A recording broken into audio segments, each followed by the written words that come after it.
كان اكو جريدة بالمعارضة العراقية، احكي لكم شوية من ادبيات المعارضة العراقية اللي انا مساهم بيها بشكل كبير. يعني كان اكو جريدة اسمها التيار الجديد، كتب سامي فرج علي في يوم من الايام شلون رافق الوفد العراقي المعارض اللي راح يزور بوقتها كان كلينتون. يقول الغور فرض على الوفد العراقي بأن يتم تفتيشه، يلا يدخلون. فظلوا يتباحثون، يابا شنو شلون يفتشون، خاف عيب. وكان التفتيش به شيء من الذلة، انه انت لازم تنزع ملابسك. هسه انا ما راح انطي الاسماء، بس راح استشهد باسمين، وهذا مثبت في ادبيات المعارضة العراقية ورجعوا له.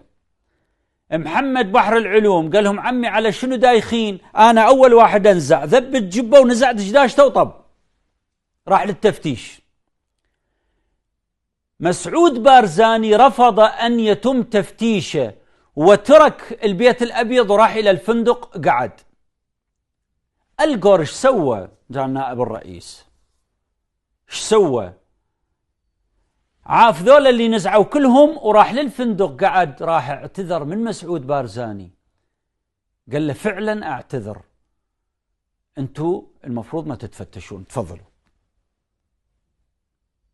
هاي وحدة من قضايا التراكض اللي كانوا المعارضة العراقية يتراكضون للبحث عن وجود أمريكي حتى يخلصهم من سلطة نظام صدام حسين في ذلك الوقت.